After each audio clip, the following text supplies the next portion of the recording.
Hey troops, this is Bob from The Truth You See, and this is part 2 of many parts of a video I'm making debunking or refuting Marketing the Messiah, a very poorly researched documentary that I'm just proposing the biblical high ground in light of it. So here's part 2. I think we can all agree that Jesus is one of the most influential and intriguing figures in all of world history.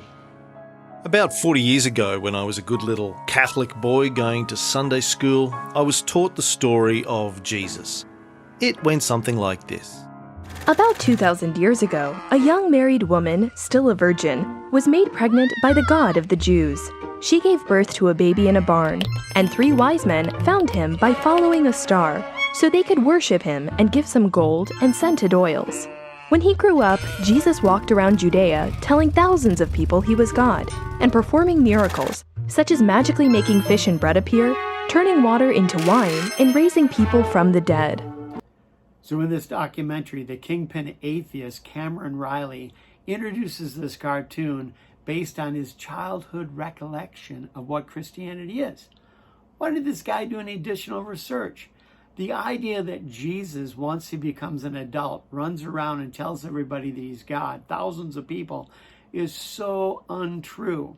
Jesus had to play a cat and mouse game with his identity, because if the Jews clearly and plainly heard who he was too early in his 3-year mission to reveal himself, they would have killed him on the front end of this, and we never would have truly understood his teachings and the miracles that point to his identity. He turns around and he says in this passage right here in John 7 that my time is not yet. And then later on he says, my time is upon us, and now he's going to go to the cross and complete the sacrifice, the payment of sins for mankind. He turns around and does clearly say, in a very Jewish way, that tell them, I am. And I am before Abraham. Well, this just freaks him out. I'm before Abraham and I am. What is he talking about? He's talking about the bush encounter that Moses had. And so this points to his eternal existence as being God. And how do we know that the Jews got his message? They wanted to pick up stones and kill him. They did clearly understand this.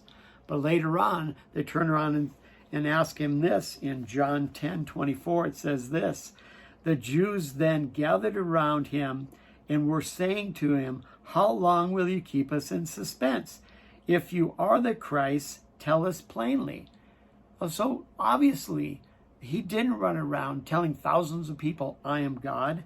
He says to tell him plainly. Jesus answered them, I told you, and you do not believe. The works that I do in my Father's name, these testify of me. So what have we learned? We've learned certainly not to trust the work that these presenters have done in this documentary. They've completely misrepresented the facts about the life of Jesus Christ. He avoided Jerusalem. He didn't run around and have some kind of a popularity contest. He wasn't creating a religion for his own glory. He was teaching and revealing through miracles and the fact that he resurrected from the dead that he is God incarnate, that he is Emmanuel, God with us. And these presenters have done a very poor job of researching the facts about Jesus Christ. They're acting as if Jesus went about to market himself.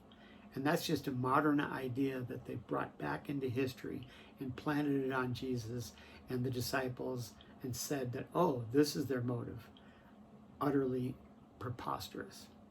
This is the end of part 1. I'll continue to make parts. I don't know how many, but I hope you enjoy them.